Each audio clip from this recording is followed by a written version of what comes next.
welcome to another episode of DSP. As always, I'm your host, Josh. And tonight, as we can see and what I've been talking about for the whole week, I have an awesome guest, Robbie Steve. We all know this guy. He's a living legend on the YouTube channel. And he's got an awesome podcast in the bag. Very interesting. Definitely got to check that out at some point. Appreciate it, brother. Appreciate it. Good to be here. Excited to be a part of it. Yeah. So, Robbie, where are you from and how did you even get into disc golf? Yeah, so I am from I don't know why my mic keeps jumping down in volume. Sorry, everybody. I am from the Atlanta area is where I grew up. Mostly, my parents moved around a lot, but spent most of my life in Atlanta. Moved to Birmingham for school in 2010, and met my wife here and just been here ever since. But found disc golf in 2012. I had a long ultimate background, had been playing ultimate disc golf or ultimate frisbee for goodness. I think I started playing ultimate in like 2006, 2005, something like that. So played for a long time, actually played collegiately. And then some friends had discovered disc golf and they were like, Robbie, you got to check this out. And I was like, yeah, this is terrible. Just not as fun as ultimate. What are we doing, guys? And they're like, no, it's great. It's great. And I was like, guys, it's actually affecting our ultimate game. Like my flick is worse when I like play disc golf.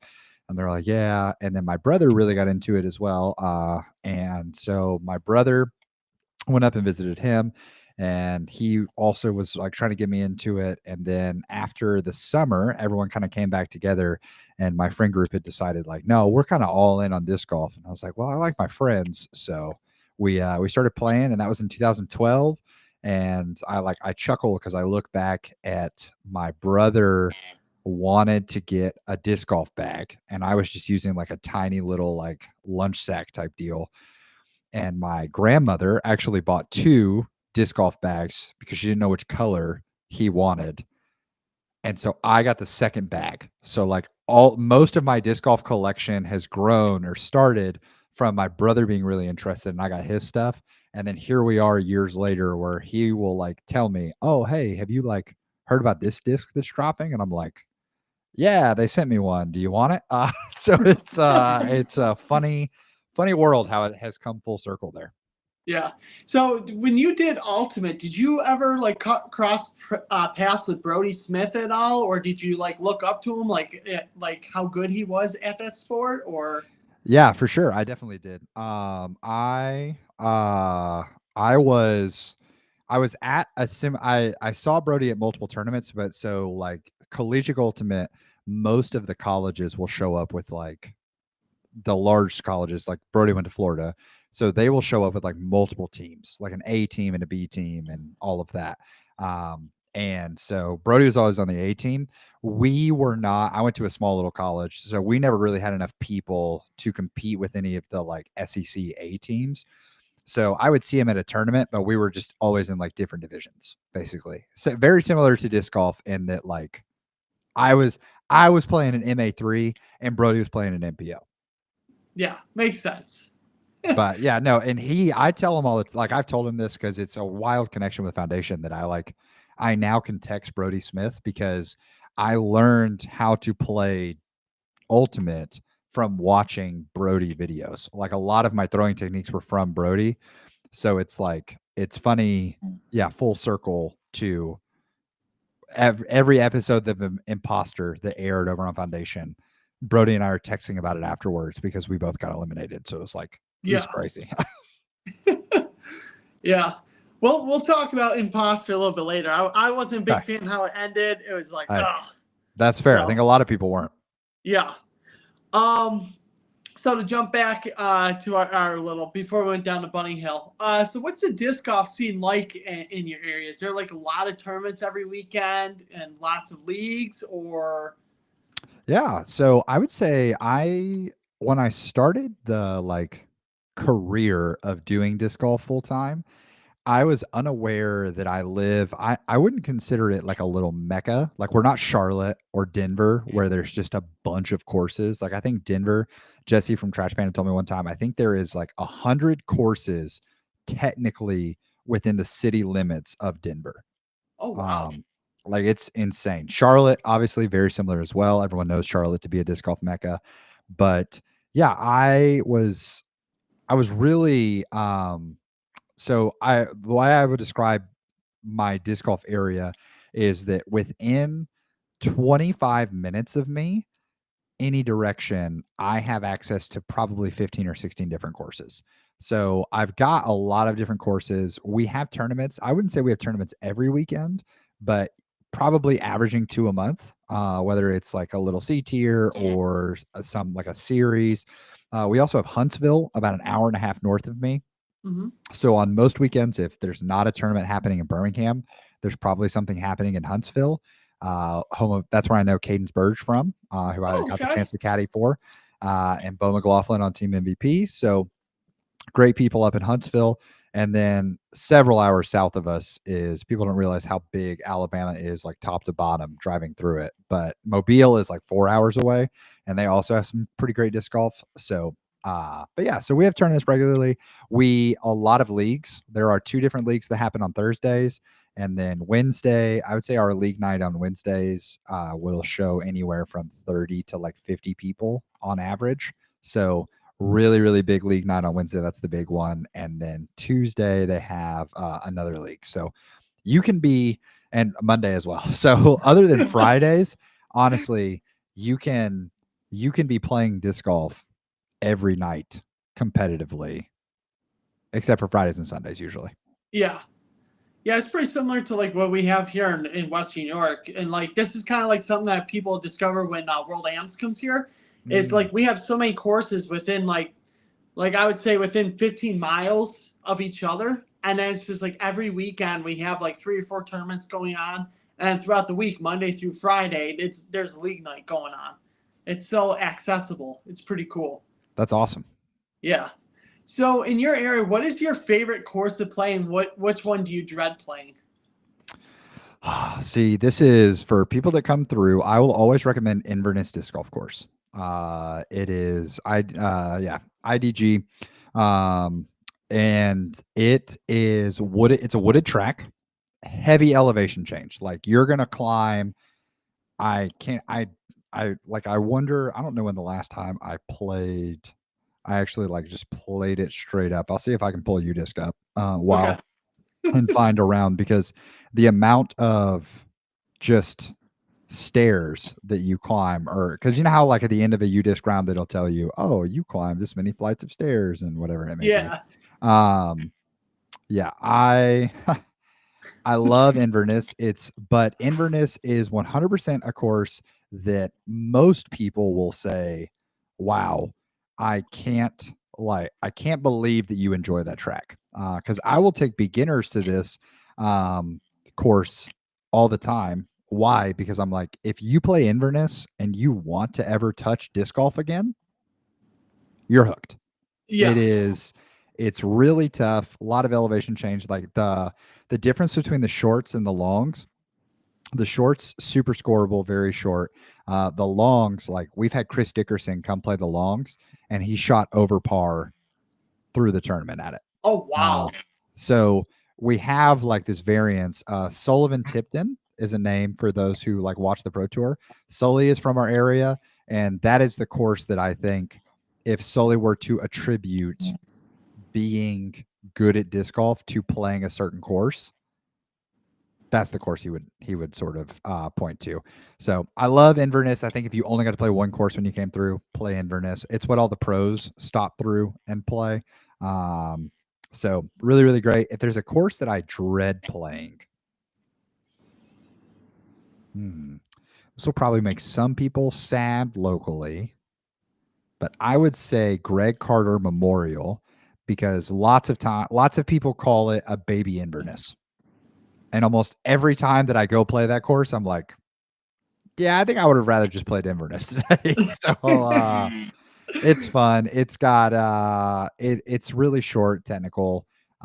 It just has like a lot of like 200-foot holes that the fairway is less than 10 feet wide. Oh yeah. So you're just ripping a bunch of like really short shots, knowing, oh, I'm going to eventually hit a tree. Yeah, and you score well or you score great depending on how bad that tree kick was. I would hate that course so much. Not an accuracy guy? Not at all. Which is really weird because I'm a flex forehand guy. Wide open, Okay. I can pinpoint where I need to land, but like we have a course, Royalton Ravine here, and Yeah. I struggle at that course. It's a wooded course for very tight fairways, and you have to do a lot of backhanding, and I'm terrible at that course. Yeah. Okay. I found it. Inverness, 30 to 33 flights of stairs. Oh wow, Yeah. that's It's a lot of elevation change. yeah, That's wow, if I were to describe Birmingham disc golf, one of the ways that I describe it to people is sneaky elevation. Like yeah, we have a lot of uphill and downhill. So when I travel, like some places you go, they just don't really have to deal with elevation change in their courses. And so when you get somewhere with elevation, it's like tough for them to overcome. And I'm like, I feel right at home throwing up and yeah. down hills. Yeah, here some of our courses have extreme like hills. Like I'm pretty sure you've seen the reel from like a couple pros that come through and throw a hole six at Bond. It's just downhill, like Yeah. extreme. Yeah, we got a couple courses like that where you uphill, downhill. We got courses that are really tight wooded, and we got courses that are like wide open, like golf courses. Mm. It's a good combination. Yeah. Yeah, it's Yeah. pretty cool.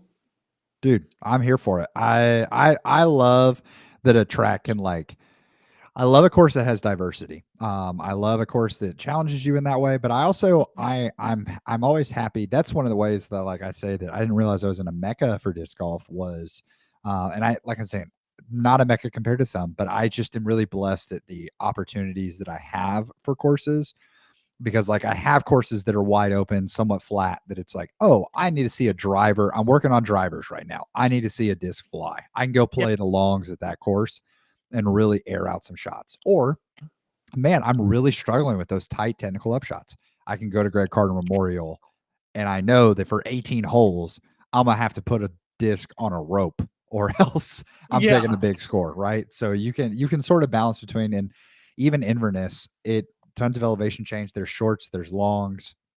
Yeah, I can work on my putter and my approach game on the shorts, or I can work on my distance shots in the woods on the yeah. longs. Yeah, if you ever come out this way, the two courses I would tell you to play would be Bond Lake because it's got the combination of elevation change, some wide open shots, and then some tight wooded, Hmm. and then Emery. If you ever get to Emery, Okay. it's phenomenal. Okay. Huge course, some crazy wide open long holes, and some really tight wooded holes.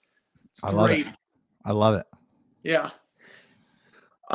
So to get back to what we're talking about, what made you decide to like coach and like decide, hey, you know what, I want to help amateurs improve their game, and then how did you get comfortable enough to actually do it? Yeah. So I the I give you the medium answer, right? Because no one wants to hear you drone on.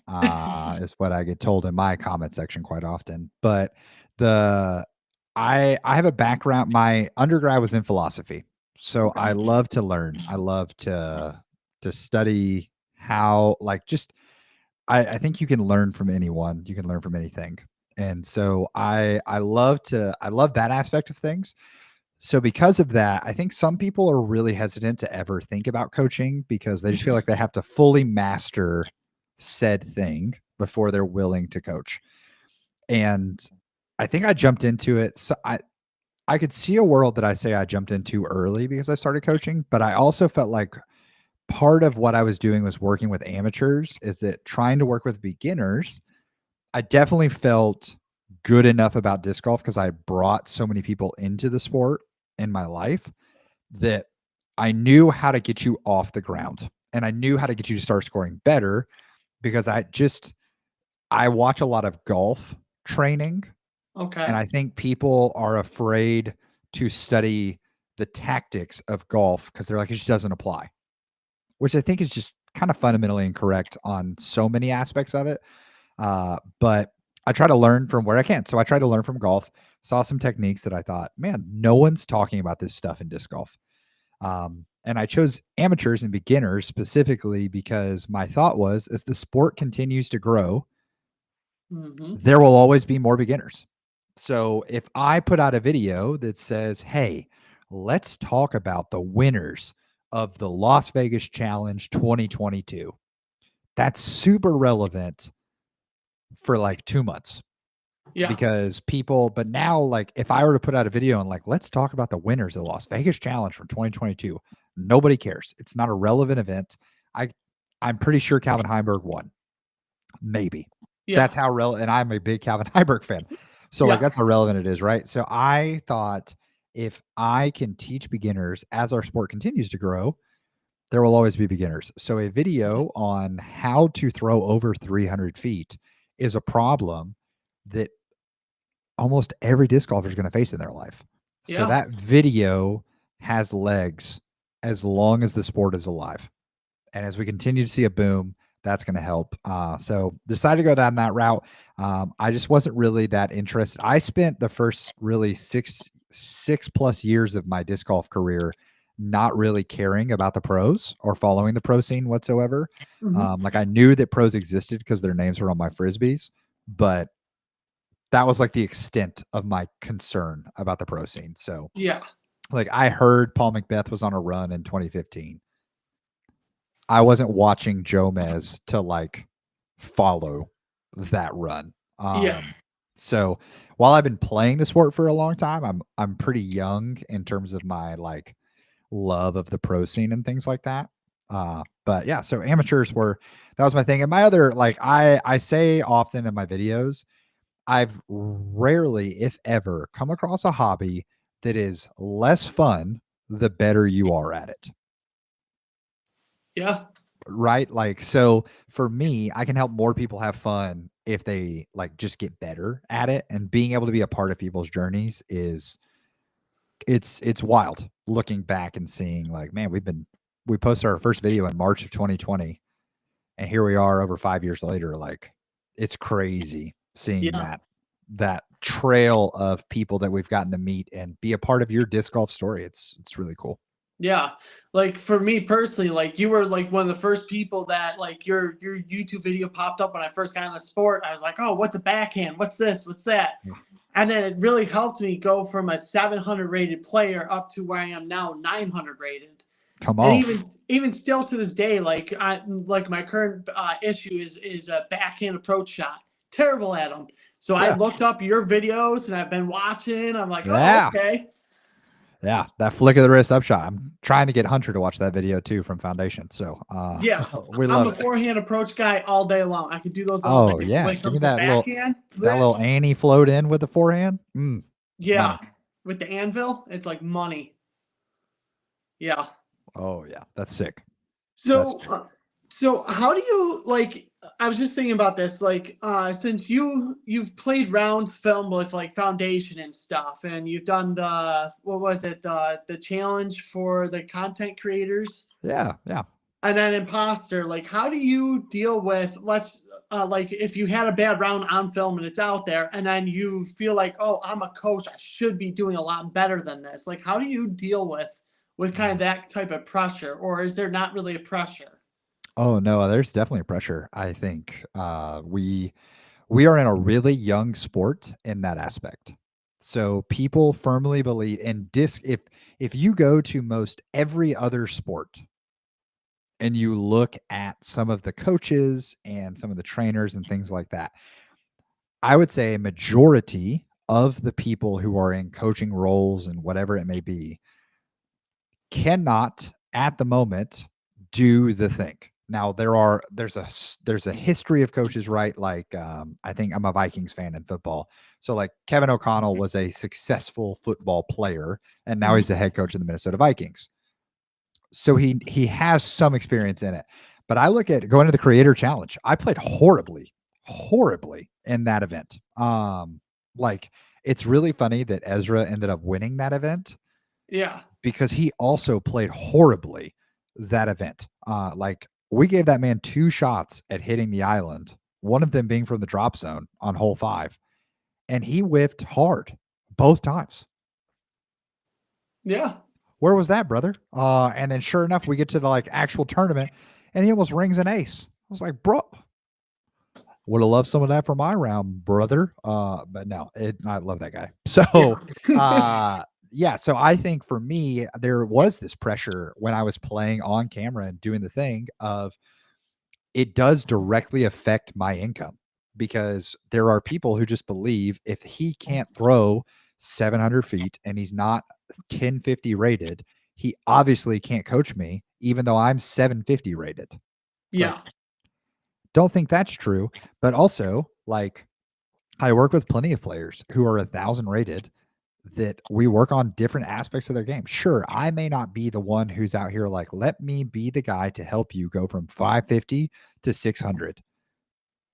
But I stand by, I know enough about putting. I feel like I could work with anyone in the world and in 30 minutes make you a better putter for sure. So when I'm performing poorly in a video, because our sport is so young, people are like, he's not a good coach. Yeah. So now they don't want to book lessons. Now they want to trash talk my videos. Now they want to like throw shade at me, to which I stand by. Josh from Overthrow says this all the time. I don't want you to judge me for my ability to execute. Come let me try to coach you. Yeah. And if you succeed, isn't that the skill that I'm supposed to be good at anyways? Yep. Even if I can't do the thing, if I can get you to do the thing, Then you succeed in what you're yeah, doing. right. Like, Yeah. I'm not asking Bill Belichick to step up and throw a 50-yard touchdown pass, but by golly, do I want him calling a play to try to do it? So Yeah.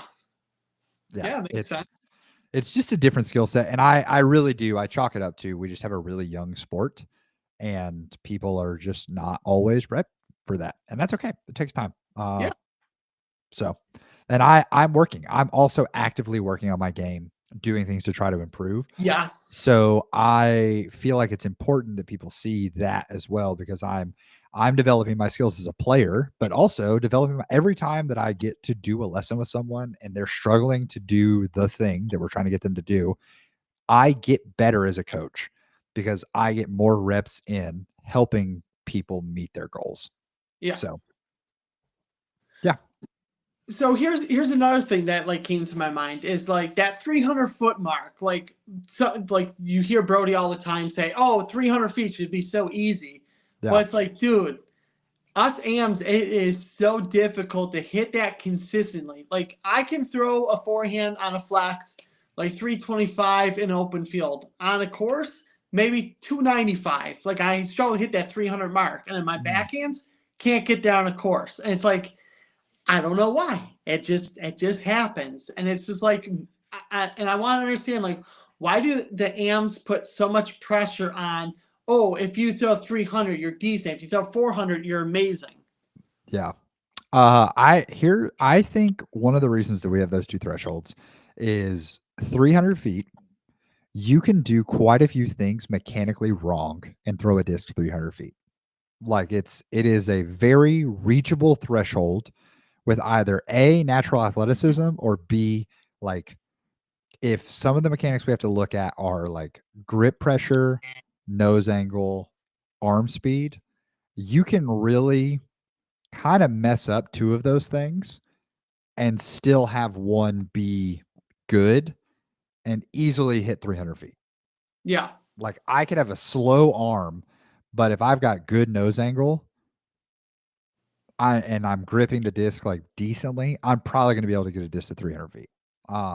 That's why you see this quite often with like people can throw approach. They look like they're throwing an approach shot, but they're throwing it 300 feet, right?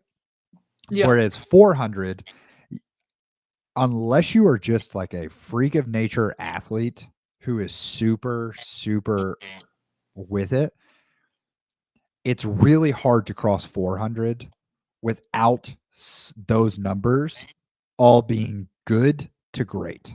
Yeah. So, like, I can have nose angle really well. I can have a good launch angle. But if I don't have enough speed, it gets really hard to get over that 400. Like, I could have perfect everything, but if I just don't have the hand speed, I'm going to struggle to clear 400. So I think that's where, for amateurs, they see a lot of people, most of the people who are consuming a lot of content are like in this bubble of skill. And so that clouds their view of the overall sport. So they don't really see that there are a ton of people who throw in the 250 to 280 range. Like a ton. I could name probably 20 students that I have right now who are in that 250 to 280 range. Yeah. Or at least even started in that 250 to 280 range. But like the people in the 300 bubble just don't see past the fog to the 250 to 280s. Yeah.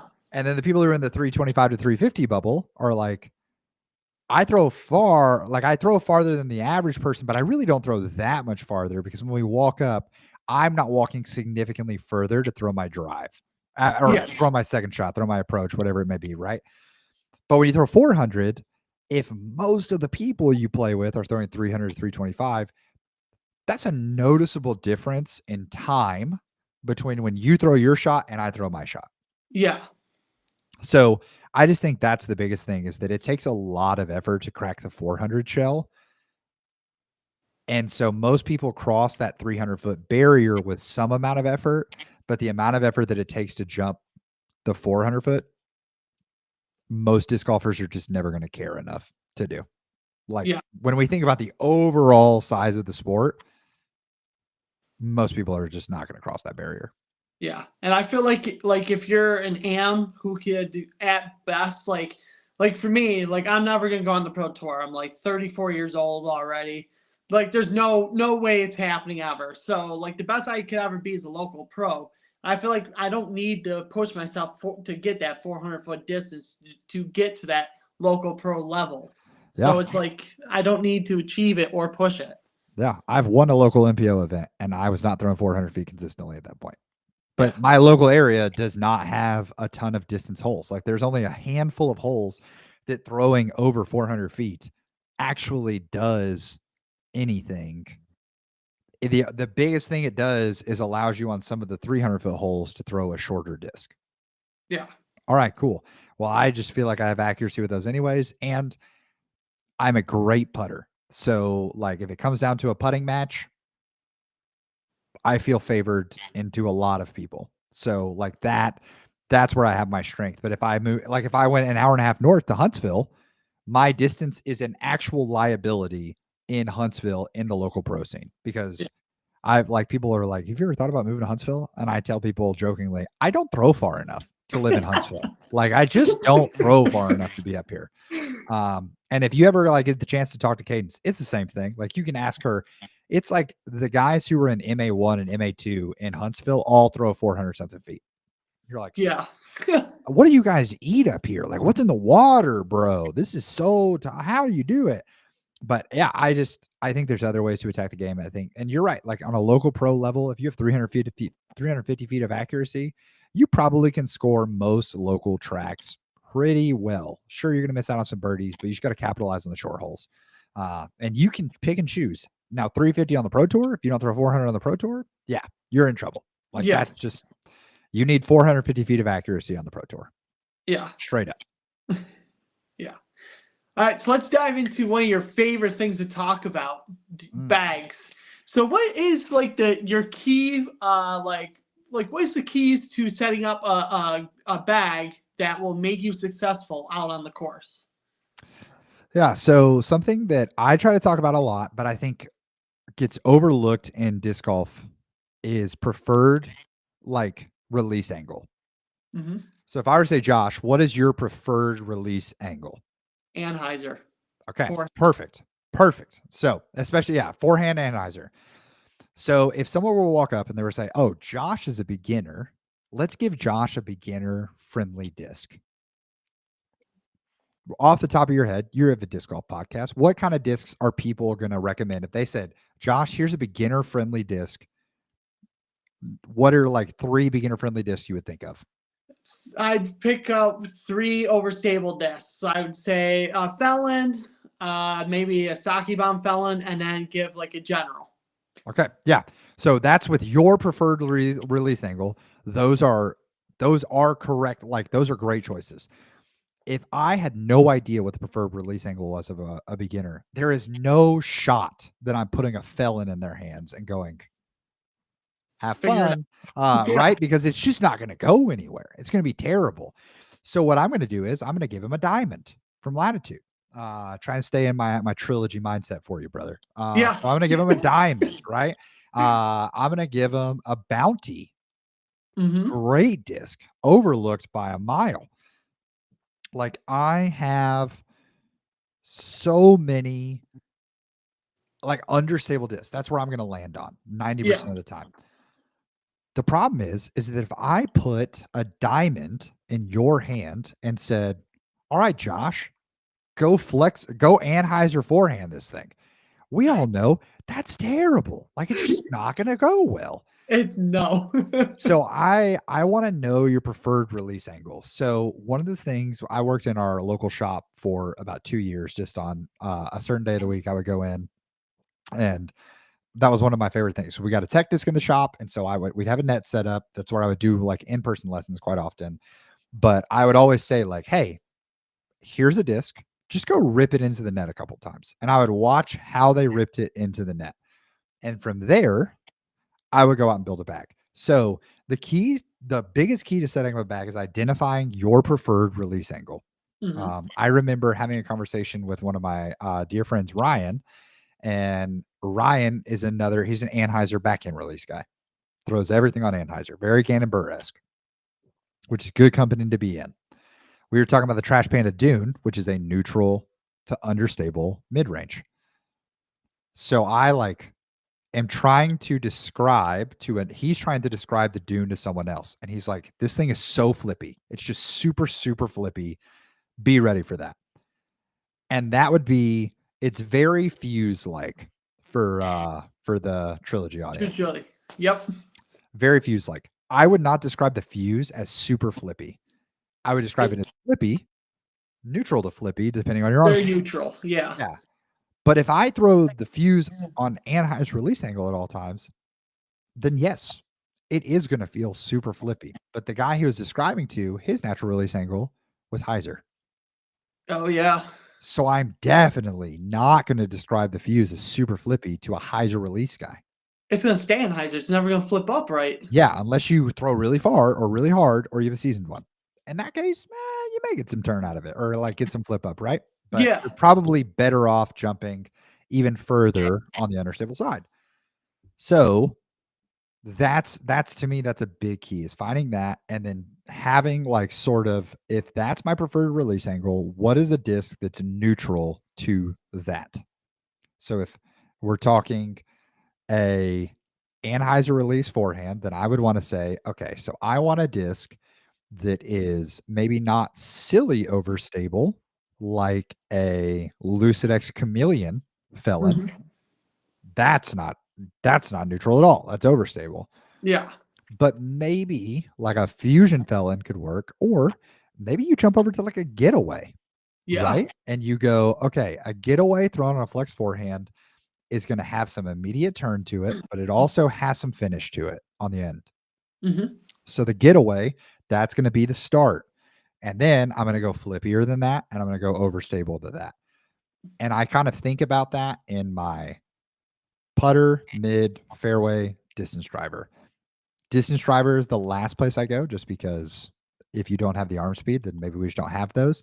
And if they don't have the arm speed for distance drivers, then I love to go 7 and 9 speeds. My 9s and my 10s can kind of blend together, and then my 7 speeds blend together. So that would be one of my big keys. And then how does it improve your game? I mean, I feel like we kind of answered that along the way of when you know your preferred angle, just having the right discs makes it so much easier to score, rather than me handing Josh a diamond and being like, good luck, buddy, go score. Yeah. As opposed to if I put the right disc in his hand, he's not having to like baby the shot to get it to do something successful. He can actually commit because he has the right disc in his hand. So yeah. So another term that I've heard you say a few times on your In the Bag podcast was mold minimalization. So what does that actually mean? Because I hear a lot of people say it and then they don't actually fully understand what that actually means. Yeah. So for lots of disc golfers, when you go through your bag to start, you're going to be like, here are my putters. I have a judge. I have a warden that I throw. I have an agent that I use for circle 2 approaches. And I have a dagger. I have all 4 of these discs. Okay, cool. What do they do? Well, they all do different purposes. Okay, awesome. Have you ever thought about, instead of having 4 different putters that all have a certain spot, is there a putter, like, is there a world? It's maybe not a judge because it's really hard to find super overstable judges, but maybe it's an agent, right? Yeah. If I got a premium agent that I could throw as a throwing putter, and then I have another agent in base plastic that is a little more seasoned, that kind of has that straight with a little bit of turn that the dagger may have. I can putt with a dagger, right? Like, you can see here that I'm talking about 3 different daggers that fill the thing. Most amateurs, and definitely most beginners, when they go through their bag, if they have 10 discs in their bag, all 10 of them are a different mold. It's just what Yes. happens, because I want a disc that does blank, so I go get another disc that does blank. Mold minimalization is this that goes hand in hand with it is subconscious confidence. So when I go to, I've got 2 discs here that I always keep on my desk. I've got one, which is a pig that I did, like, I helped a school, like, daycare thing, did a program for them, and then all the kids signed it. So I cherish this disc heavily. But like, I can, when if I were to just have these 2 discs and I'm shuffling them around, right? Like, it's easy because I have 2, but like, if I shuffle them around, I can immediately, with eyes closed, feel a pig, and I know this is a pig. Like, for sure, without a doubt, it's a pig. The thumb track obviously makes that easier, but there's a lot of thumb track discs. Yeah. So when I've thrown so many shots with a pig that when this hits my grip, this is home. This feels comfortable. So what we're trying to do with subconscious confidence is we're trying to say that when you feel an agent and you feel a judge and you feel a caltrip, those all feel very different from one another. Awesome. So if my hand goes to grab all of those, I'm going to notice a difference at all times. But if my hand feels comfortable in one of them, it can get really comfortable in that one. So that's the idea for mold minimalization, is that I get confidence because I have a similar hand feel at all times because I'm playing with the same mold.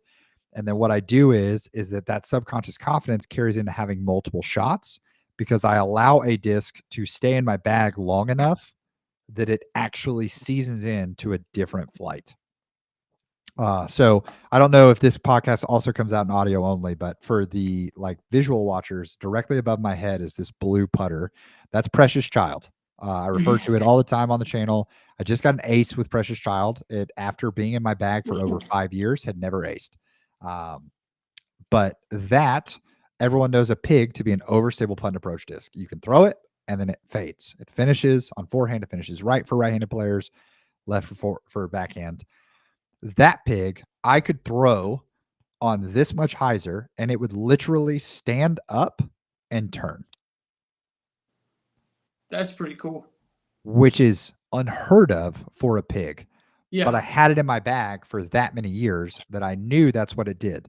So then I had another pig that I could throw flat or on hyzer and it would stand up to flat and it would hold straight. And then I would have a third pig in the bag that did a pig thing. So on any shot 220 feet and in, basically, I was throwing a pig. So I was very comfortable. It was just a matter of which pig was I going to throw rather than, am I throwing my caltrip here? Am I throwing my Saki Bomb Slammer? Am I throwing my Cenis? I don't know. Right. Yeah. So mold minimalization is taking one mold and seasoning in multiple copies of that mold so that they have different flights while still being the same mold. People do this most often with their mids, is probably the place they do it the most, because you can get something neutral like a EMAC Truth, season an EMAC Truth in, and suddenly, bam, you have like a great hyzer flip disc. Yeah. Well, it depends on which run you get because the brand new ones are super beef. Yeah, totally. Yeah. The retooleds are EMAC cooked with them. Yeah. phenomenal.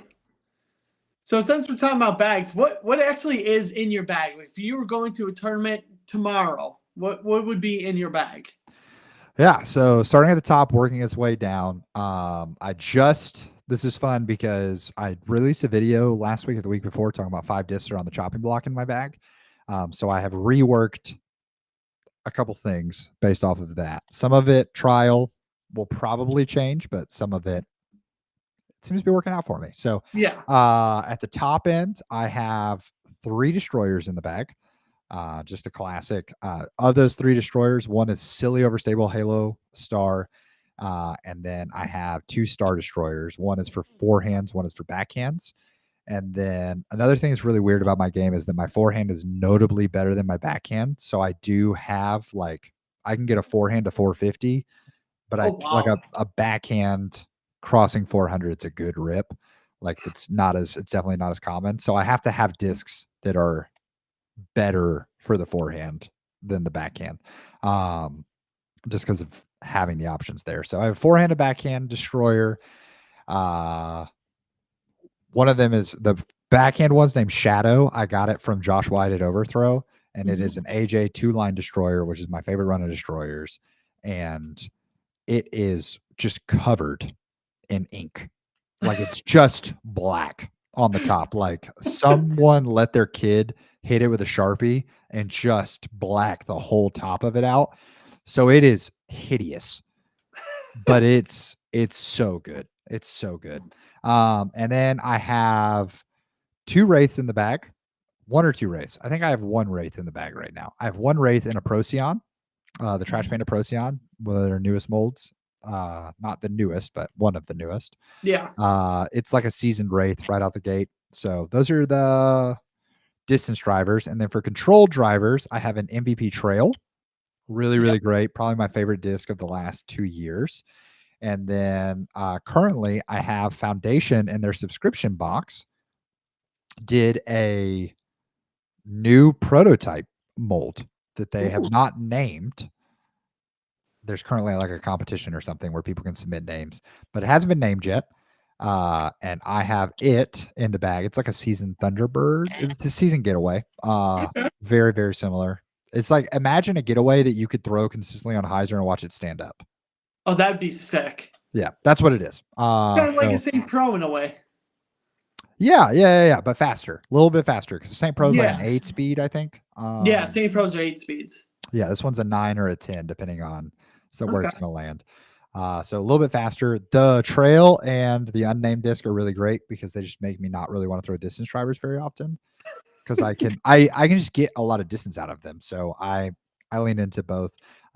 They kind of yin yang themselves. One's a little flippier than the other. And then 9 speeds. I was a big Felon guy. Currently, I have a Cap Wrap in the bag as well as a Raptor. Felons are the ones that are probably coming back because I love the Felon. I've been a Felon fan. The Felon almost single-handedly got me to sign with Dynamic. So here's a good question. Are you a Felon guy or a Saki Bomb Felon? Felon. I love a Fusion Felon. Here's my thing with Saki Felons. Saki Felons, I felt like had more dig at the end of the throw with less. I felt like they had less glide than like a stock Fusion Felon. I love a stock Fusion Felon. Like the 2 runs of Felons that I throw are literally stock Fusion, Lucid X Chameleon. Okay. The Lucid X Chameleons are the Eric Oakley Lucid X Chameleons. They're silly hard to find at this point, but they're basically tilts. Yeah. They are so good. They're flap top. Oh my goodness. And it's in that you can find them in the purple, the pink, and the teal. Yeah, same year as the Melvricks. They're phenomenal. Love it. I sit on the side of the Saki Bomb Felon because they're more consistent. Like normal Felons, you either get them where they're too beefy, too unstable, don't glide as far. Where the Saki Bomb Felon, you pull out of the box, you know exactly the flight you're getting every time. And once again, how to build an efficient bag, right? For stock and hyzer release angle, that extra beef doesn't bother you at all. That just makes it easier. Yeah, exactly. So, I think it's great. I have It's funny. I have a sake bomb felon, the first run sake bomb felon that I had a local guy dye the Halo Polecat logo on Oh, that's pretty cool. before Halo Polecats had ever dropped. So I chuckle because I would throw that felon and people would be like, "That was sick. What was that?" And I was like, "Oh, it's a Halo Polecat." And they're like, "What? What are you talking about, dude?" So, yeah, love it. Super fun. But yeah, so currently felons are out, but it's just because I've thrown them for so long that I'm like, I'll just give something else a chance for a little bit of time. Yeah. But I can almost guarantee felons are going to come back. I think I actually own probably 25 different felons downstairs. Um, Oh, so that's it's like funny. music to my ears. I love that. Yeah, because you were like, it's just hard to find your run that like is stable. Or I never have to buy another felon in my life. I have enough of the run that I know I like. So it is, yeah. Yeah. I'm it's the same thing with pigs. Like I know what pig runs I like, so I don't need to buy anymore. At one point I owned over 80 pigs. Oh, Uh wow. that's your that's your title. If this gets posted. He owns how many pigs? Uh but yeah, so felons, and then we jump over to I have two cigaras in the bag. Mhm. This is the year Discraft. Discraft really overtook a lot of my bag this year. And then I have a cicada. I love the cicada. I think the cicada is like the disc every amateur who is unsponsored should bag. Like it's just incredible. It does everything. It's a Yeah. neutral fairway driver. It's sick. Cicada, and then I actually have an ozone in my bag, which is Oh, super wow. flippy trash panda. It's like an Yes. 8.5 minus 3.1 or something like that. The ozone will never leave my bag. I love that disc. It is my whenever I meet a true beginner and they have like they're gonna play alongside of us, I just hand them my ozone and let them throw it. It's also special because I pulled it off the machine myself. So Oh, that's pretty has cool. like a special place. Going down to the mid ranges, I have a base plastic dune as my flippiest putter, and then I have two buzzes. I have a Big Z buzz that Nathan Sacco from the Funzy podcast recommended, and then I have a what is the normal buzz in my bag right now? I want to say Z. I think it's a Z. I think it's a black Z foundation buzz, and then I have a Mm. Quake. I have a Ice Quake, and then I have a Justice. Back Perfect. to trilogy. There was a time where I Yeah. was like bagging Raiders. I had more like dynamic in my bag than every other company combined. Yeah. Um, I love DD.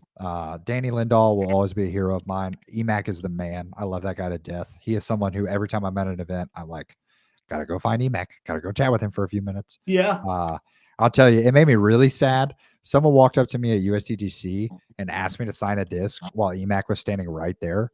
And I was like, are you not going to ask Eric for his Yeah. It's like, signature? do you know who Like, this is? what are we doing here, man? Yeah. So that was tough. EMAC laughed. He's a great sport about it.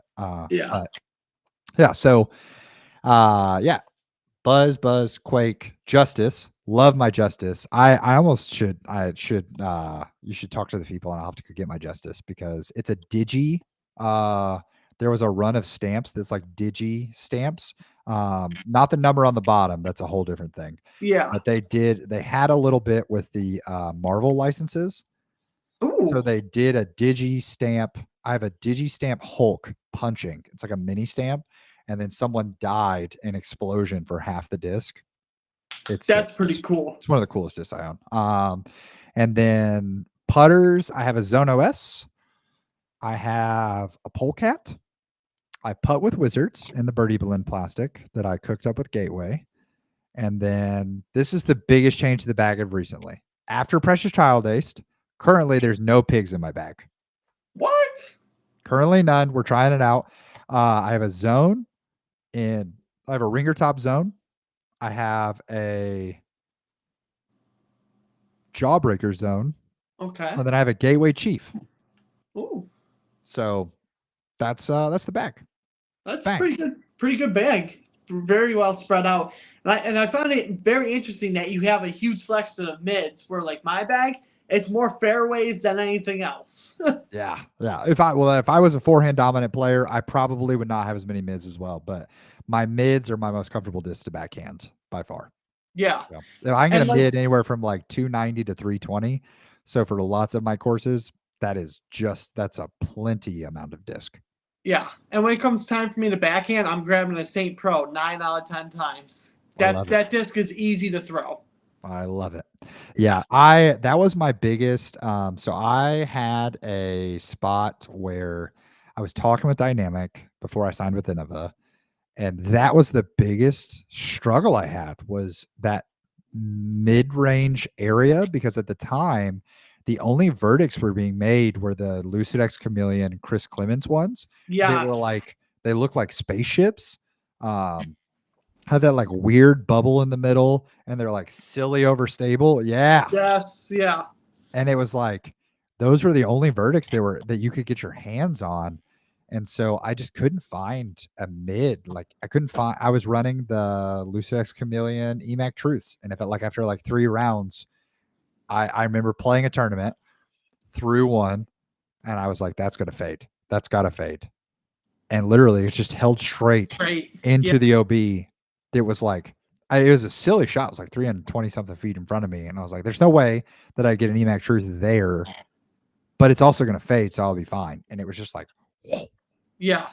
And literally at the end of that round, I was like, well, this is terrible. So Yeah. Have you tried throwing the retooled Mac Truth yet?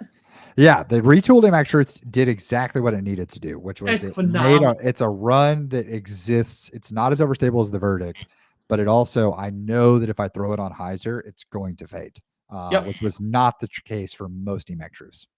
Yeah. That is so true.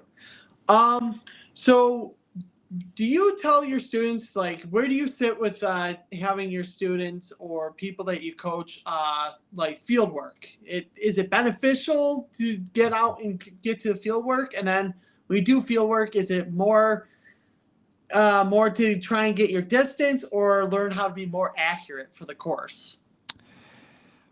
This is a tough one. This is probably, I would say, of all the questions, because Josh is a great host and got me chatting or got me the questions ahead of time. So I love to have people do field work, but I also understand that I am a bit of a sicko when it comes to practicing because I love to practice. I love to improve. I could practice putting for like 3 hours a day, every day, and not get bored. I love, especially putting practice. I love it. You can see that I have this like practice basket in the back from Death Trap that is an indoor putting basket. Horrible. The product is amazing. It's horrible for my productivity because I can literally just sit here and just putt inside my house. It's great.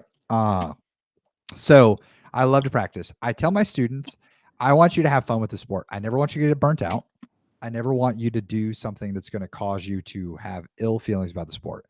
But if you want to improve, fieldwork is 100% the fastest way to do it. For our Dragon Ball Z fans out there, it is the hyperbolic time chamber of improvement. Going to a course and playing, even if you threw 2 shots off the tee on every single hole, first off, most tee shots at a good course are not going to be the same. So you're not really even practicing the same thing. So you're barely going to get improved there. Also, you're going to get 36 shots in. I can walk out with my bag and throw 36 shots into a field in less than 10 minutes. Like, and so if I spent the same amount of time playing around once a week that I do just being in the field, I would see myself improve dramatically. So what do I think you should do? I think you should do field work? Absolutely. As long as it does not make you hate the sport. Because if that makes it feel like work, then yeah, you probably shouldn't do field work. But if you actually are serious about getting better, I know so few people who have actually improved quickly who don't do field work. I genuinely couldn't name one. Yeah. So I think you should do field work. And what should you practice? I think it's okay to have like distance practice once a week. depending on how often you do field work. If you only do field work once a week, then I think you should do that once a month type deal. But one of the biggest things that I recommend people do during field work is practice specific shots. So like if I'm doing field work 4 times a month, I should have one where I practice flat shots. I have one where I practice hyzers. I should have one where I practice anhyzers, and one is distance. And so I'm just getting reps throwing those to different distances. So take some cones out there with you. I talk about your comfort circle, which is what range do you think you can make 85 to 90% of your putts? Okay, awesome. Let's say that's 10 feet for you, if we're being honest. That's fine. Like that's totally fine if that's where your comfort circle is. Lying to yourself only makes this worse. Like I tell people all the time. I will have someone book a putting lesson with me, Josh, and I'll be like, "What's your comfort circle?" They'll be like, 25 feet. I'm like, awesome. So just to get things loose, why don't you go ahead and go to 25 feet and just go ahead and bang 8 out of your 10 putts at least. They never do. And then they're like, "Well, there's a lot of pressure." And I was like, "That's why it's a comfort circle. It's because when the pressure's on, you should be able to hit 85 to 90% of your putts." Yeah, I'm a solid 15 footer. Like when anything beyond that it's shaky. It's like, ugh. Yeah, and that's okay because that's honesty, Josh. Like that's what we're looking for. So if you were going to a field, what I would say is set your bag down, take cones, and then make a circle that's 12 feet out from the bag. So 24 feet across all the way, edge to edge, the 12 feet out surrounding your bag. Now that's smaller than your comfort circle. Mm-hmm. Why? Because that way, if you can accurately throw these different shot shapes and land inside of that circle, then how much more comfortable are you going to feel throwing your up shots, throwing your drives, throwing all of that if you can hit that smaller circle, which we can hit putts outside of our comfort circle. Yeah. Like we're allowed to do that. It's just that's where like I feel really confident. So if I can shrink that even more and get that accurate, it just takes so much pressure off. So I would do that over and over again. That's my favorite fieldwork drill is throwing that. And then also just make sure that like maybe once a month, you're also just throwing all of your discs on different angles to see what they do. Because as you improve and as you get better, that stocky bomb felon that you're having to crank here. Okay, if I'm getting a little more arm speed, I'm getting a little more pop. Sometimes being on too much anhyzer, it's not going to pop out in time. So I'm starting to notice that. Yeah. Right? So now I know for this one, I got to have it a little more flat or else it's not going to come through because you're just getting better. So make sure you're constantly checking because if you can check what they can do, you can better address what a hole is asking you to do and go, oh, because I went to a field and I tested it. I know that I have a disc that does blank. Yeah. So that's pretty cool. Yeah. So how do you actually like build like confidence? Like you're a really good putter. So how does like someone like me who like I have a basket set up in my basement with like 10 foot, 15 foot, and 20 foot marked out. And I can bang it out the 20 footers like down my basement. But as soon as I get out on course, I feel like, oh man, this is far. I notice that my form changes where I come down with the putter and then it does a weird loop thing. And it's just like, so how do you like get people to build confidence with gaining distance with their putting? Yeah. So for me, one of the biggest things is just reps. A lot of reps. It's a lot of reps, but it's not just reps of your actual putting stroke. It's reps of your putting routine. So people will, I think I talked about this. The episode didn't go live maybe, but in the bag either this week or the week after, there's an episode of In the Bag coming out that I'm going to talk about this a little bit more. But the short version of it is that when you are practicing, people get into a rhythm of practice putting. So when you're in your basement, Josh, and you're putting, you're probably firing off 10 putts in a row because you got your stack of trilogy putters there and you're like, bang, these judges are going in. And if you miss, you make a quick adjustment and you fire again. But obviously when you're on a course, you're getting into a rhythm while you're doing it. But on a course, I don't have that rhythm. So what I want to do is I want to spend time practicing my actual routine of what it's like while I putt. So if I'm going to putt for 30 minutes a day, some people, the biggest mistake people make in trying to improve their putting is they go reps. They're like, I need to get 100 putts in today. Okay, great. If my physical therapist told me that I need to do 100 arm curls, okay, awesome.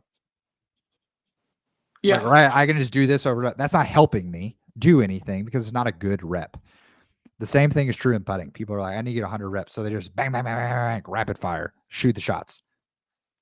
that's not helpful in translating. So what I want to do is I want to go for 30 minutes and I want to spend 5 to 10 minutes doing that. Fire, fire, fire, fire.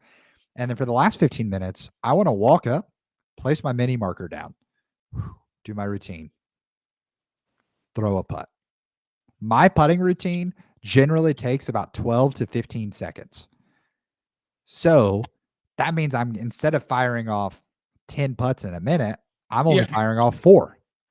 But those 4 reps are infinitely better for me than your 10 reps of holding the stack and wham, wham, wham, wham, wham. So to me, that's where you start, is you start at a closer distance in that comfort circle, building that routine, building that confidence, and then you start slowly backing it up. Another drill that Nate Sexton, I think, is one of the biggest pushers of, is it's the three putter drill. So you go to a certain spot and you start at the basket, you go 5 feet away, 6 feet away, 10 feet away, whatever it may be. You have 3 putters in your hand. 2 of them, you're allowed to do your preferred stance. So if you're a straddle putter, you put 2 of them straddle, and then 1 staggered. Like, you always have to putt off your norm. If you make all 3, take a step back. If you make 2 or 1 or 2, you stay right there. And if you miss all 3, you take a step forward. And you come back to that distance every time. And you will find that if you do that for 20 minutes, you will find the distance that you are struggling to make putts at, because you'll get stuck there for a good bit of time. And you'll just kind of go back and forth. You do that exercise 2 or 3 times a week, you'll watch your putting distance increase, because you're going to learn, what am I doing wrong that makes me get stuck here? Am I caging it every time? Okay, that's a commitment issue. I'm not popping and giving enough drive to the putter. Do that for a little bit. And then suddenly, when you start doing that, you'll gain 5 to 10 feet fast, because it's like, oh, this is easy. It just gets there. I had the right motion. I just wasn't committing and popping enough. Yeah. Like, for me, I know for sure, like, as soon as I get that feeling, oh, this is far, because I'm a spin putter. So I normally hit the putter like right above the belly button, mid body, and it pops out. But then when I feel like, oh, this is far, for every reason, the putter comes around my body, touches my hip, and then I loop it and I miss. Pull it way right. Yeah. It's like, oh my gosh. Yeah. Which is, so there, what I would tell you is, I would tell you, focus on squaring your shoulders more than focusing on doing your routine, because what's going to happen is that if your shoulder, it's easier if my shoulders are kind of like diagonal to my target. I can pull it in more and get that straight out motion, instead of like feeling tempted. Because if I'm focused on squaring my shoulders, when I go to pull it to the side, I'm going to feel my shoulders get pulled offline, which is going to immediately tell me, that ain't it, Josh. So I can extend towards the target. Yeah. All right, cool. So as we're wrapping this up, where can people find you? Like, so they can, either if they're the first time tuning in, or someone who's looking to improve their skill. Yeah, so I'm on all the social media platforms, Robbie C Disc Golf, Robbie, not Y. There was a guy, I don't know if you remember him, Josh, way back in the day. It was another Robbie C DG several years ago. And he used to do these like polls of, he'd be like, best forehand in disc golf. And then he would tag all of the pros, and he'd be like, Jeremy Colling versus Nate Sexton. And you would just vote on the story for that. He was also Robbie CDG, but he was Y. His name was Robbie Corns. Great guy. We messaged each other quite a bit, because people would message him with beginner video ideas, and they would message me with poll ideas. So we would just constantly like, hey, this person had this idea. It's really good. Enjoy. But yeah, no, Robbie CDG, ROBBIE, on Robbie C Disc Golf. It's going to be one of those 2, but look for the red R. My little logo is a red R with bird wings. That's me. I don't think I'm big enough that anyone's faking being me, but if they are, I hope they're nice. And I hope you have a great conversation with them.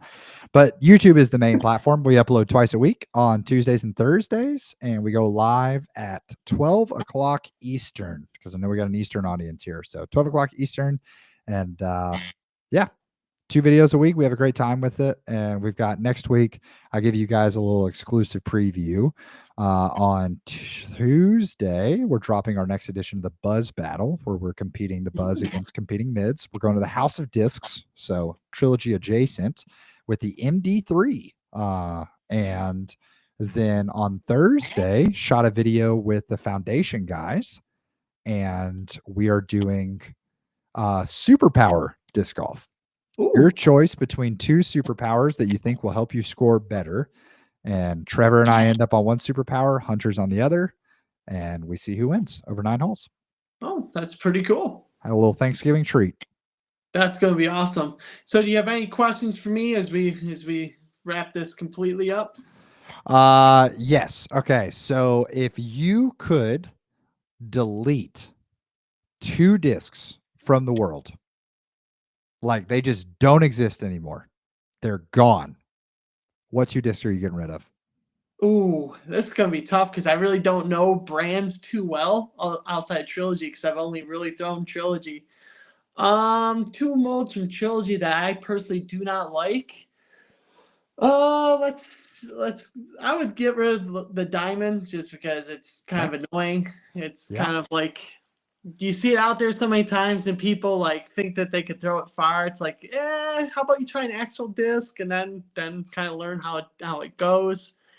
And then I would also say the river, just because. Okay, that's a hot take. Yes, the river is very touchy, especially for me. I find it very touchy, and if it comes out on a slight anhyzer, it's stuck and it's not coming out. Totally. So, I know you're a forehand guy. On your backhand, have you ever tried the musket? no, I have not. You should try the musket. I will say, I think the musket has to be top 3 most underrated trilogy molds of all time. Okay, I'll definitely have to check that out. Yeah, because my backhand comes out flat or sometimes hyzer. I have no control over which angle it comes out. Musket's going to be filthy for you. Filthy. That disc it's one of the first times I saw someone throw the musket. I was like, what driver is that? And they're like, oh, it's not a distance driver, it's a musket. And I was like, ooh, okay. Yeah. Musket is, if I were on the welcoming committee for Team Trilogy and just House of Discs in general, I would be handing everyone a congratulatory musket and saying, congratulations, go throw far. Cool. I'm definitely going to pick one of those up ASAP. Yeah. 10 speed, flies beautifully. Musket's amazing. Heck yeah. And then final question is, if you could only play one Pro Tour course, but if you could play a Pro Tour course, but you only ever got to play one of them, what Pro Tour course would you go play? Ooh, that's kind of hard. You go play it, but then you never get to play any of the others. Oh, I really don't know the Pro Tour courses too well, other than I hear people talk about Maple Hill all the time. I've seen that one, so I would choose Maple Hill. Yeah, not terribly far for you. It's the Northeast. Everything's within reach in the Northeast. Yeah. So it's awesome. Yeah, all the other Pro Tour courses, they look cool, but I can't remember what they're called or anything about them. So Totally fair. Well, dude, I appreciate you letting me come on, and to the live watchers, sorry for the delay, but appreciate the audience being willing to party a little later into the evening. Yeah, thanks for coming on. All right, I'll see ya.